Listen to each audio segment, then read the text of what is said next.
Hello, Econ 112. That was very exciting. It's weird to talk to no one, so we're going to try to make it through this. Just so you know, I'm scared too. It's okay. We're going to figure this all out. I'm going to try to do as much as I possibly can to make sure that this minimally affects your education and that we can still provide a really good environment, that you can get the information you need, and that we can get you through this class so you can continue on with the rest of your lives, right? Because that's kind of important. At the end of the day, you want jobs, and I really don't want a virus to interrupt your ability to get your education and to your ability to get into the workforce. So we're going to try to do what we can. We're going to make the best of it. I'm always available by email all the time, especially if we're now in a situation where I'm going to be doing more online teaching. Then I will be by my email pretty much anytime you need me. I'm also available by Zoom. Just set up a meeting with me. I'm going to start having online available office hours. I'm going to give you a lot more information on that. Right now, what you essentially need to know is, I know our spring break is about a week longer now, while we try to transition onto some sort of online platform. We're going to do the best that we possibly can. Please be patient with me. I'm going to try my best to be patient with you. And at the end of this, we're going to get through this. So it's going to be okay. I believe in all of you. We're still going to have a super fun time, whether you like it or not. Okay, so let's share the screen. Yeah, let's put me down here. So let's rehash where we are, right? So far, what we've been doing is we are in the second part of this course. We have covered chapter 5, which went over a lot of our consumer surplus and producer surplus, like seeing the extra bits of happiness that people or companies get. Cat, no, don't tear up this chair. By the way, whenever there's recording, you get to see how messy my home office is, so sorry about that. And there's also going to be a cat running around to the scratching post in the back. Her name is Stormy. She's adorable. Okay, anyways. We covered chapter 5, which went over our consumer surplus and our producer surplus. And then we went over chapter 6, which had a lot of information on what does deadweight loss look like, what taxes look like, all that information. So now we have 2 more chapters left. We have chapter 16, which is going to be covering things like public goods, public choice, healthcare. This is, hey, how are we spending this money? How do we make this money? How do we provide things that may not make sense for individuals to try to provide themselves? And chapter 17, we're going to be going through a little bit about what it means to have social marginal benefit or social marginal cost relative to our private benefits and private costs. And yeah. So, and then the cat's really annoying, so she's always going to jump in front of this. Here, come say hello to the students. Hello, students. Good luck on your thing. All right, let's get started. So we're going to start out with chapter 16 right now. All the things that I want you to know. So coming out of this chapter, there's a couple important things that will matter to you in your real life, and that's going to be part of our chapter goals. So a couple things that I'm going to need you to be able to do by the end of this chapter that will benefit you on both my tests and the other things, right? But also in the real world. I want you to be able to explain some of the choices, public choices, and how they're made in political marketplaces. This is really important right now when we're talking about how are we going to fund vaccines, or how do we fund healthcare initiatives. We have to be able to develop some of the language and some of the rationale for why those things are happening, right? Then we're going to look at the free rider problem and analyze how we determine how much of a good should be produced, what these quantities should look like, and what these prices should maybe look like. Then we're going to explain why governments provide healthcare and how our healthcare market works. This is super relevant right now. For this lecture, I'm going to cover about half the material, and then I'm going to put up another lecture right afterwards that's going to cover the other half of the material. So shake it loose. I believe in you. We got this. If you have any questions, contact me and let's get started. All right, so public choice. This is an entire way of thinking for economic theologists, right? So we have a bunch of different philosophies. We have the Austrian school, the Bloomington school, the neoclassical model that you'll hear about in macro, but one of the things, especially what I work on as a public economist, is the idea of public choice. Public choices is decisions that have consequences for many people and perhaps an entire society. If you don't get your flu shot, what does that mean for the people around you? If you're a company and you decide to throw all your excess like pollution into the river and it ends up like poisoning a bunch of people, what does that do for society? How do we factor that into our models when we're assessing prices and quantities? So examples of public choice can be a wide variety of things, right? Decisions by political leaders when it comes to how much we're going to have on a quantity regulation, a tax, a trade, how do we deal with government spending? And then there's going to be things that can be decided by individuals, such as how much you're going to utilize. So why do governments end up allocating a large quantity of resources? Well, the government, your book has 3 reasons. Your book says the government exists for 3 main reasons: to establish and maintain property rights. That's really important. If your Starbucks cup belongs to you and you have full ownership over it, that allows you to have an ability to make a decision. You know how much value it is, you can pay for it, you can trade it. Another reason for why government exists is to provide non-market mechanisms for allocating scarce resources. Let's say that there's only so many vaccines. How do we determine who gets them? Sometimes we need a non-market mechanism to figure out how to allocate these things to the most efficient resources. And then the third is to implement arrangements that redistribute income and wealth. So say that there was a group of people starving, or that life was just really terrible for them. How do we implement different types of arrangements that might help those people out if we decided as a society that's something we wanted to do? Well, it may not necessarily make sense to have one person donate food while another person donates blankets, and then we're going to try to get all these different people to do different parts. Instead, sometimes it's best to have a cooperative group, sometimes a government, to be able to facilitate these exchanges, because they're able to better say, okay, we need X, Y, and Z. So if everybody gives us a little bit of funds, then we can buy X, Y, and Z. So being a PhD economist that specializes in public, which, by the way, if you're interested in fall, I am teaching the, 345 class. It's national public. So if you like anything we're talking about in the next 2 lectures, you're more than welcome to take my Econ 345. It only requires principles of micro and macro, and it's actually a lot of fun. It looks at like how we make decisions on big levels. But anyways, being a PhD economist that specializes in public, I argue that there's also a 4th reason for the existence of government, and that's to provide a judiciary system. It doesn't matter if you have property rights. It doesn't matter if we're trying to allocate scarce resources. If there's no mechanism behind it, if there's no way to say, yes, you're right, or you're wrong, or yes, that is yours and they infringed upon your rights, so let's have some sort of punishment for it, or some sort of established code of ethics. So judiciary systems are extremely important to how we run these different sort of situations. Okay, the thing is, sometimes governments aren't very good at it, right? We do have government failures. Replacing markets with government resource allocation decisions is not a simple matter. Taking all the virus patients we might have and deciding, okay, we're going to let a government determine who can get vaccines, well, that might not be a very efficient system. Government failure is a situation in which government actions might lead to potential inefficiencies. And government failure can lead to over-provision or under-provision of a good, where we might have too much of something or too little of something else. So, in public choice, for public economists, we look at the political marketplace and we think that we have 4 main decision-making groups. First, we have the voters, right? These are the people who are going to be essentially voting with their feet. They're saying, this is what I want. And that makes a lot of difference, because to be able to get into office, a lot of people need, or politicians in general, need to be able to appeal to that mass of voters. We also have the firms. Firms tend to pay for lobbyists. They tend to pay corporate taxes. They're a big part of the political system.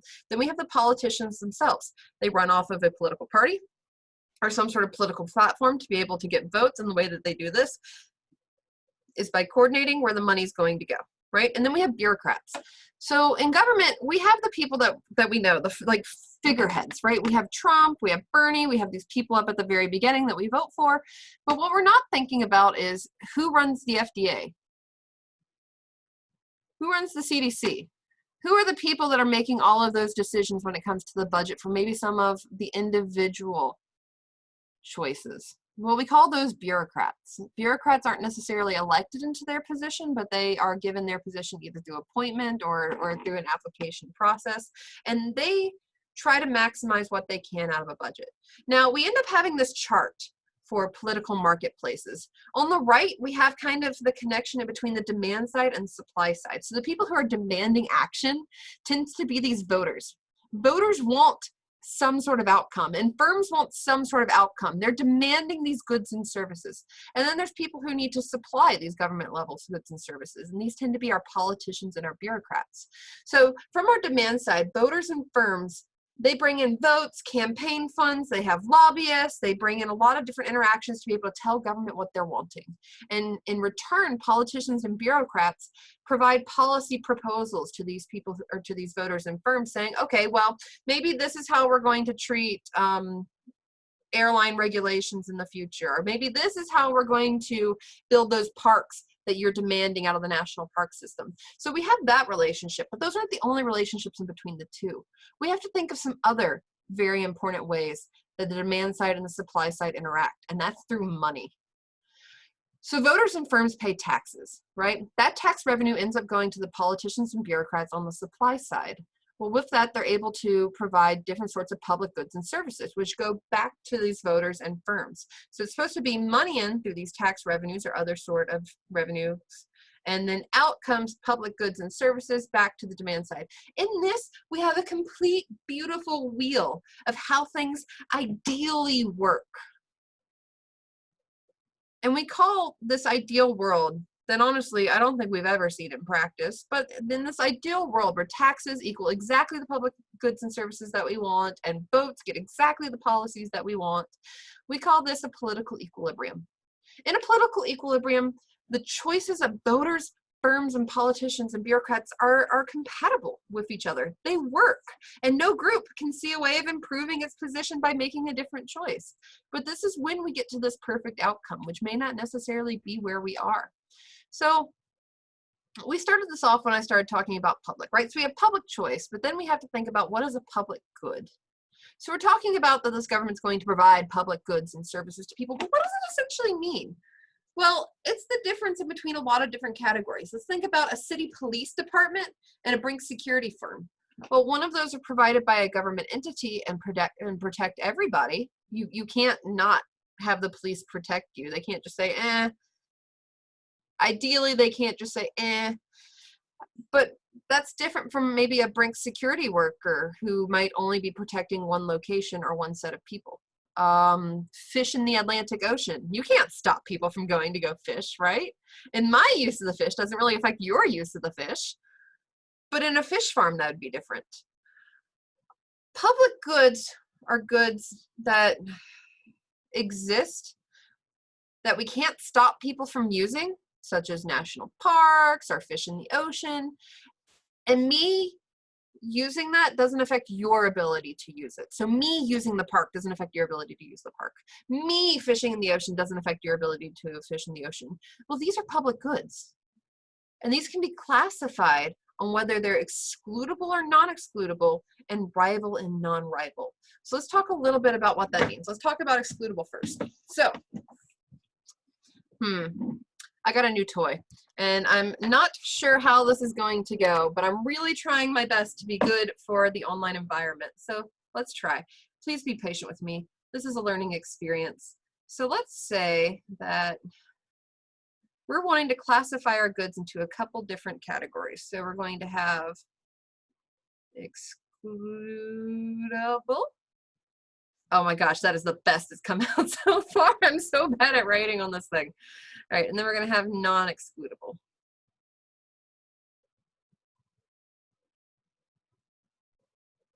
Okay, and then let's make a box. Yeah, I'm totally killing it. I'm so excited this is going well. All right, box. I also wanted to practice using this thing before part 2, where I need to do a bunch of graphs for y'all, because if there's a mistake, I need to figure it out now. So let's say that we have excludable and non-excludable, and then let's break this up into quadrants. So let's also have the next thing that we're going to be debating on. We're going to have rival versus non-rival. Let's talk about what these words mean. So if a good is excludable, It means only the people who pay for it are able to enjoy the benefits of it. You pay to go to a System of a Down concert. Well, anybody who didn't pay is excluded. You pay to go to the movie theater.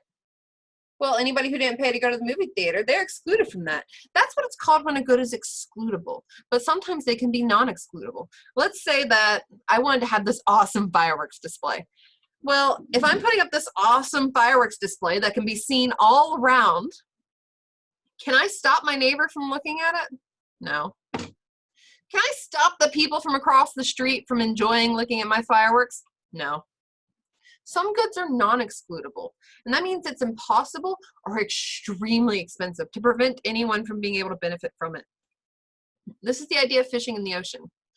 Me fishing, I can't stop anybody from fishing in the ocean. Once you're 3 miles out into international waters, we can't stop you.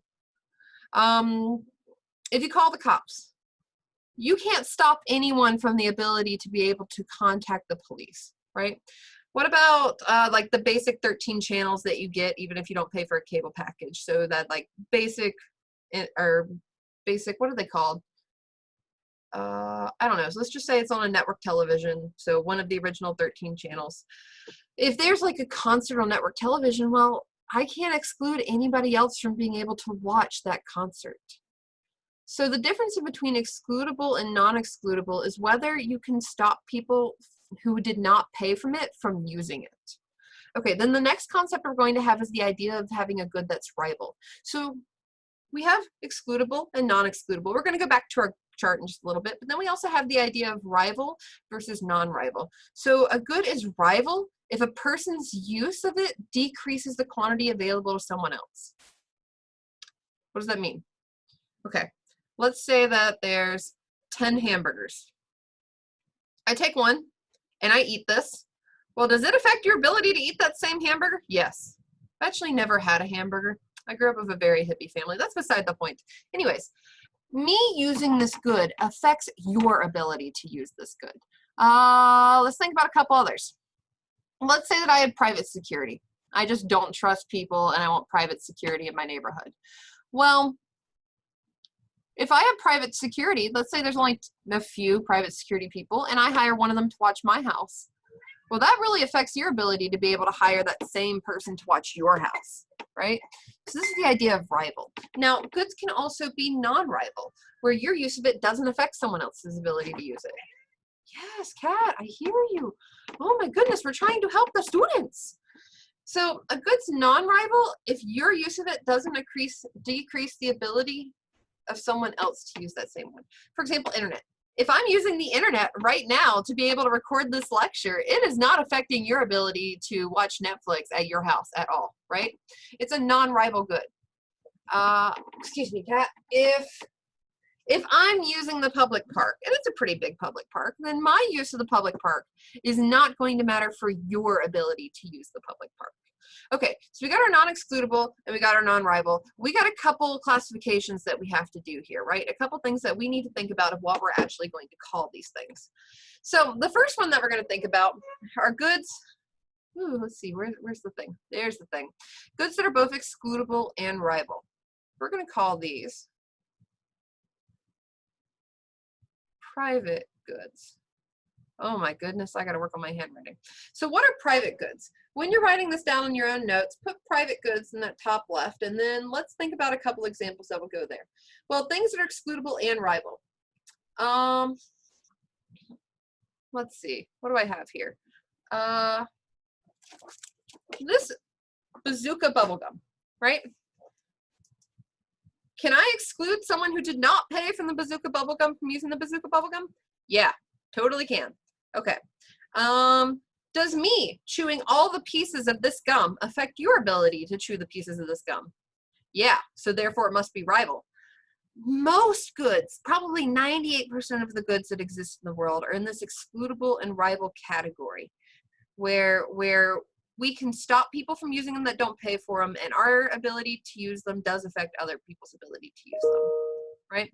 Okay, then we have a couple other categories. Let's think about a good that's still excludable. I can still stop people from using it, but it's non-rival. How about, we call these, where's the thing? There we go. Natural monopoly goods. Oh, I'm so bad at this. So ones that are excludable and non-rival are considered natural monopoly goods. Let me put it to you like this. Can the cable company stop you from using internet if you don't pay for it? Yes, that is excludable. Me using the internet at my house does not affect the ability for you to use the internet at your house. It's non-rival. That'd be a natural monopoly. Let's think about another one. Let's think about a gas company. Okay. Can the gas company stop people from using gas that they didn't pay for it? Oh yeah, they definitely can. Okay. Does me using gas at my house affect the ability for you to use gas at your house? No. Natural monopoly. All right.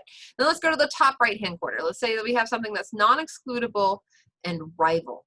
All right, what would that mean? That means something that we can't stop people from using, but my use of it's going to affect your use of it. So let's give this a name. Let's call this common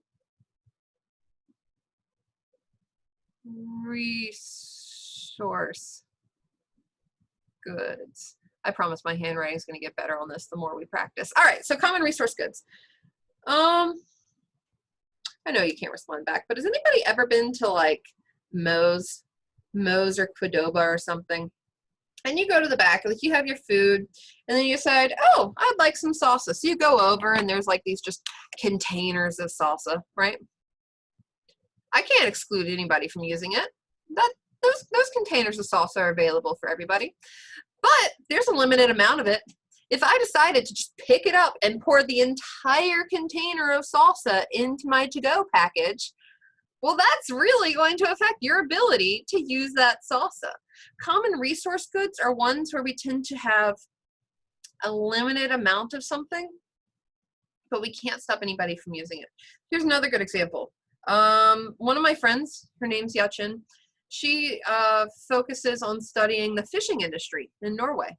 It turns out Norway is getting super overfished, right? So they're trying to come up with solutions for this because they can't stop anybody from going to the ocean and just fishing for these types of fish. It's a non-excludable good.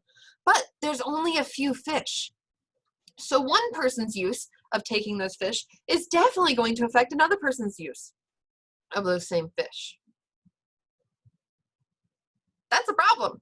All right. So these natural monopoly goods and these common resource goods, these tend to be things that we call impure public goods. They're not really public goods, but they have one or more of the features of them. So let's see. Then we're going to have our last category. And these are going to be ones that are non-excludable and non-rival. These are the ones we're really going to care about in this section. So we're going to call these public goods. Public goods is the whole reason we're studying this second part. So we had the first part of the class where we looked over the definitions. We had the idea of things. In this section, why do we care about consumer surplus? Why do we care about producer surplus? Why do we care about social marginal benefit or social marginal cost? It's because of public goods. Oh, wow, I get real uppity when I'm talking to myself. Anyways, public goods are fascinating because these are ones that are both non-excludable and non-rival. Okay, let's think about this. The fire department. Can I stop anyone from calling the fire department if their house is on fire? No, totally can't do that. These are considered a non-excludable good. Okay, are they rival? Let's say that there's a lot of firemen, so this isn't a limited number. Let's say that, like, does my use of calling the fire department to help my annoying cat Stormy out of a tree, does that affect your ability to call the fire department if your annoying cat, dog, bird, or something else is stuck in a tree? Little brother, hamster, something? No, it doesn't. What about, other good public goods? National defense. That's kind of the one people love to go with. Some people probably don't want to pay taxes. I think that that's a safe assumption that some people don't want to. Can I exclude someone who doesn't pay taxes from benefiting from national defense? I cannot. They're still going to be protected whether they decide to pay their taxes or not.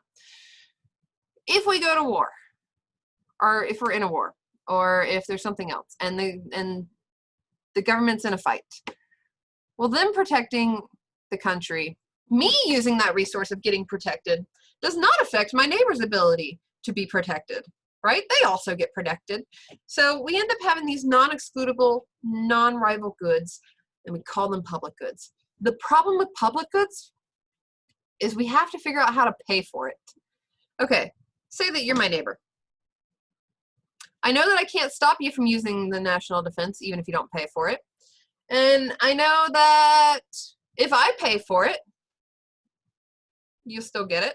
And it's non-rival, right? So me using it, if I pay for it and use it, it doesn't affect your ability to not pay for it and use it. So what incentive would you ever have to pay your taxes if you're still going to get all the benefits? What incentive would you ever have to fund a public park if you know all your neighbors are just going to pay for it, so you can just not? And that's the whole idea of public goods that we're going to talk about, is this fourfold classification of trying to figure out what do those pieces mean. Okay, so let's talk about them just one more time real quick. So we figured out our graph, right? Our four little table. Well, the first section is going to be those private goods. The private goods are the ones that are both rival and excludable. My pack of bubblegum is rival and excludable. My daily vitamins, me using the vitamins does affect your ability to use the vitamins. And if you didn't pay for the vitamins, you don't get them. Rival and excludable. The cat treats. Actually, let's give her one. You around? Wow, she must be asleep somewhere. Anyways, oh, I just heard the thunk, thunk, thunk, thunk, thunk across the ceiling. Stormy.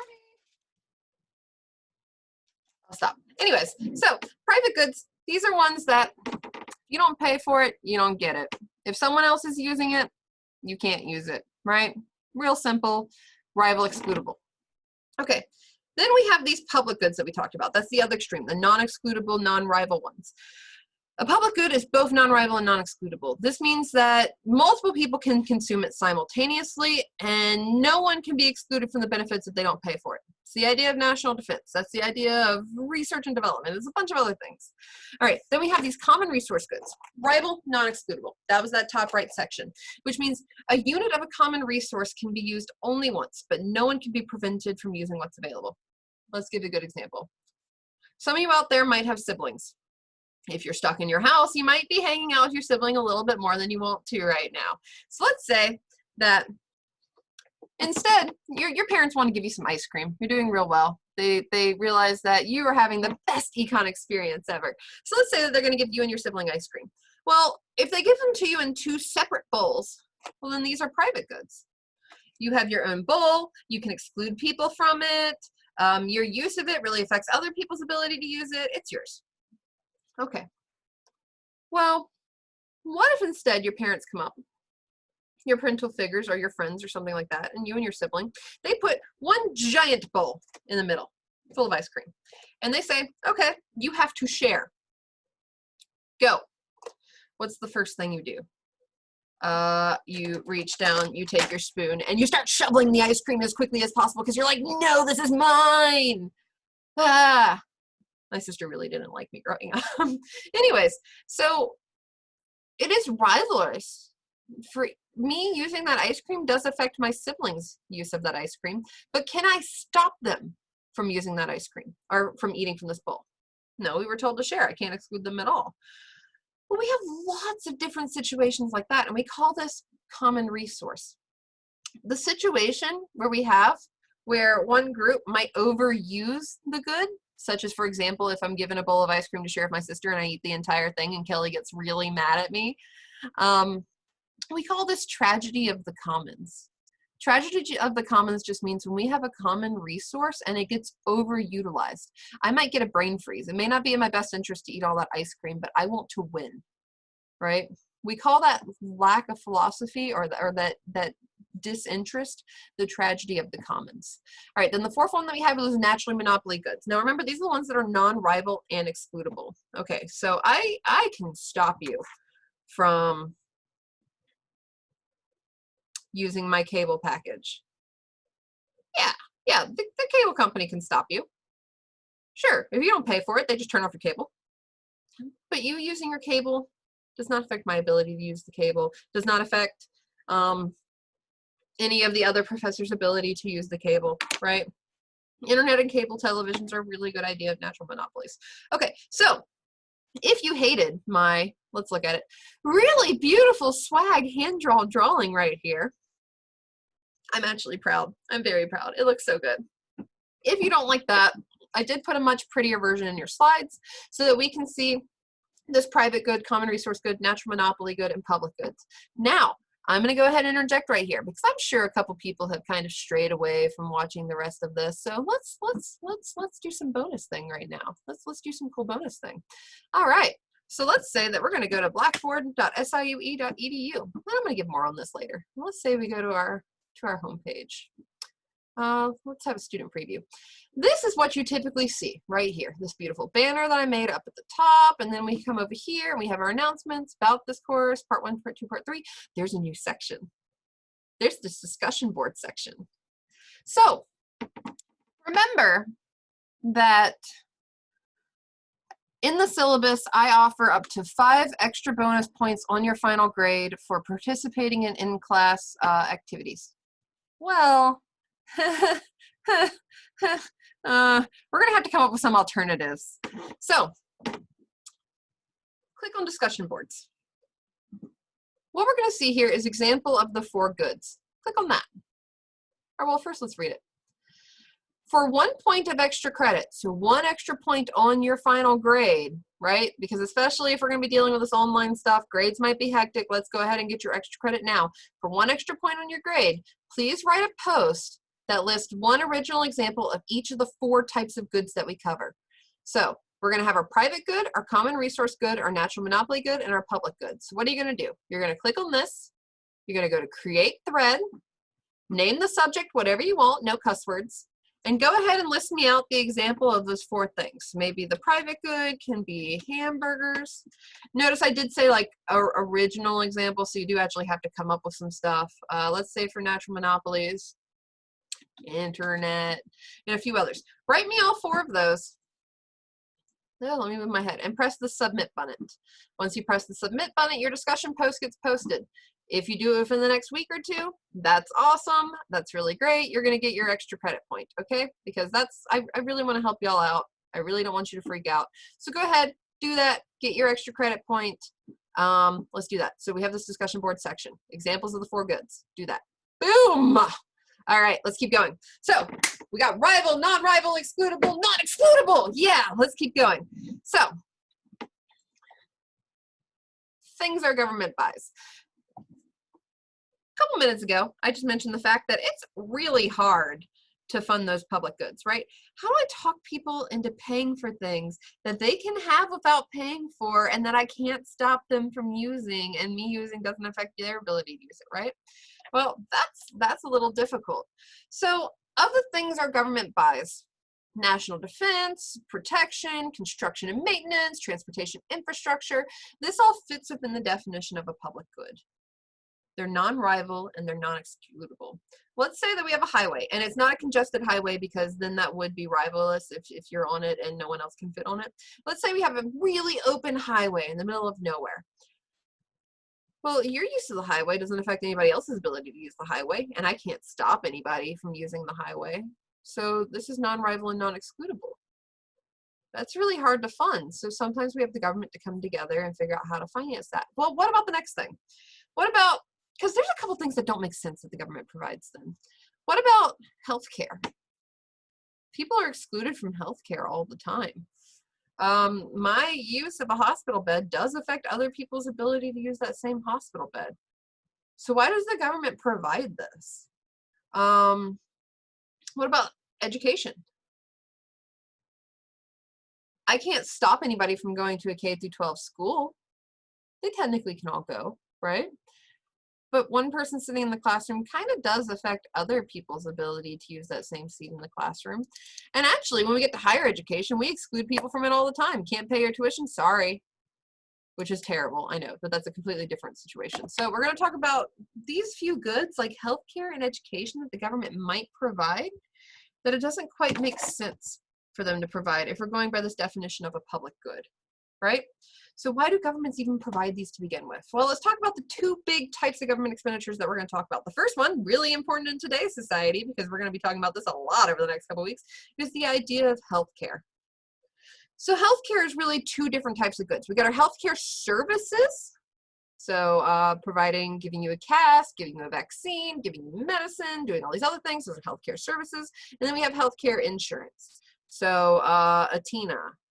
I don't know what other Illinois insurances there are, but they exist. Those insurance companies that say, okay, in the event of something going wrong in your life, I will pay for 70% of your damages.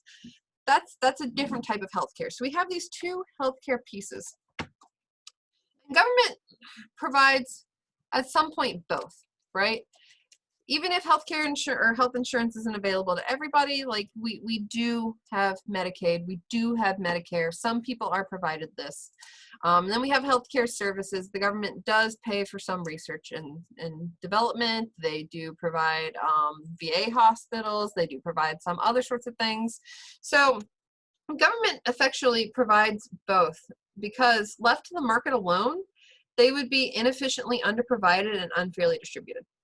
It turns out if we had no government intervention whatsoever, well, Medicaid and Medicare wouldn't exist.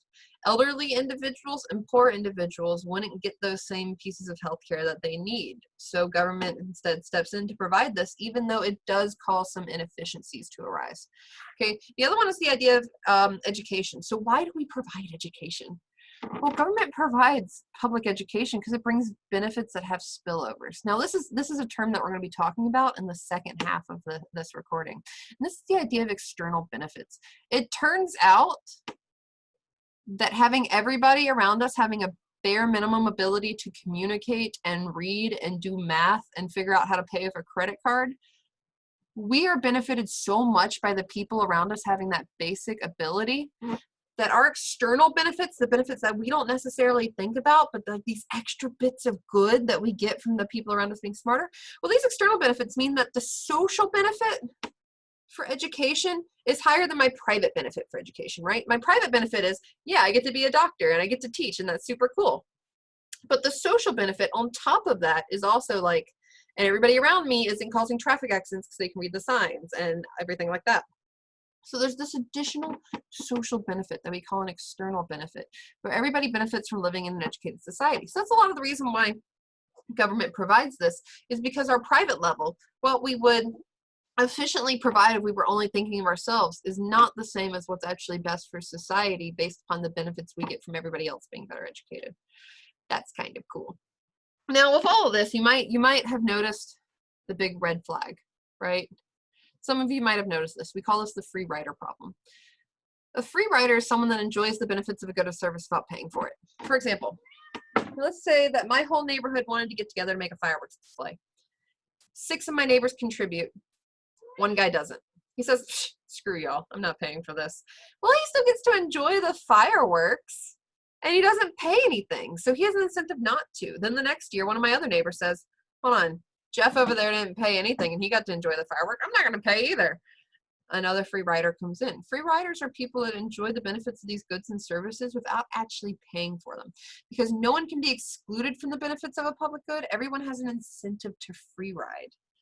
So if you know that no matter what, you're going to get national defense, whether you pay your taxes or not, you might not pay your taxes. If you know without a benefit of a doubt that you will get this fireworks display or this public park or this, I don't know, super cool picture of this adorable cat posted on everything, like my Twitter, well, if you know that you're going to get those benefits, then you're not necessarily going to pay for them yourself, right? Ow, ow, ow, ow. She scratched me. Anyways, because no one can be excluded from the benefits of a public good, everyone has an incentive to free ride. Everyone has an incentive to not pay if you still get it anyways. Public goods create this free rider problem because there's an absence of the incentive for people to pay for what they consume. I've been hearing just this noise in my ear the entire time because I've been on hold with Delta for over 2 hours to try to like change a flight because everything's canceled. I'm so tired of this elevator music. Anyways, so let's talk about providing public goods. So the value of a private good, Let's talk about the ones that are rival and excludable. Most of the ones we know about, like our bazooka, Zooka, bubblegum. Camp song when I was a kid. Anyways, the value of the private good is the maximum amount that a person is willing to pay for it, or for one more unit of it. I'm willing to pay 50 cents for this. Or, do you all remember that song? My mom, she gave me $1. She told me to buy a collar, but I ain't buy no collar. Instead, I bought some bubblegum, bazooka, bubblegum. There's actually a really good rap and a really good dubstep song, and it's a lot of fun. Anyways, if you haven't heard that and you're thinking I'm a crazy person, that's fine. Let's say I'm willing to pay $1 for this. Okay, that's fine. Cool. I'm willing to pay $1. That's great. That's my willingness to pay. That's going to be equal to my maximum benefit. Okay, let's say that I get this second pack of bazooka bubblegum. Well, maybe for this one, like the first one was really good, I'm really happy, but maybe for the second one right here, I might only be willing to pay $0.25. She told me to tip the quarter. Anyways, I'm willing to pay $0.25 for this. Well, that's my marginal benefit, right? It's my willingness to pay for one more unit of this good. That's an important concept because we're going to have to think about what this marginal benefit is for one more or something. Now let's think about the value of a public good. The value of a public good is the maximum amount that all the people are willing to pay for it. What's the value of one fire truck in Edwardsville? What all the individual people of Edwardsville are willing to contribute to it. What's the value of the second fire truck in Edwardsville? All the additional amount the people in Edwardsville are willing to pay for it. Notice that there's a difference. When I'm looking at private goods, it's how much am I going to pay for this next one. When we're looking at public goods, it's how much is everyone willing to pay for that next one. So to calculate the value placed on a public good, we use the concept of total benefit, how much happiness we're all getting, and marginal benefit. How much happiness are we getting from that second fire truck? How much benefit does that bring to the town if we get a second fire truck, right? And these are really important concepts for us to know. At this point, I think I'm going to stop the recording here because I know I've already given you a lot of information so far. Remember to go to Blackboard, put your information on that discussion post to get your extra credit because extra credit is lit. Okay, and then after that, maybe take a break, make some tea, enjoy your time, start looking at the homework or something, and then we're going to get back with our second recording after this at your convenience, okay? Alrighty, I will talk to you all soon, and like I said, we're in a scary time right now. We're going to figure this all out, and it's going to be okay. All right. Peace out, y'all. Oh, no. I don't know how to end the thing.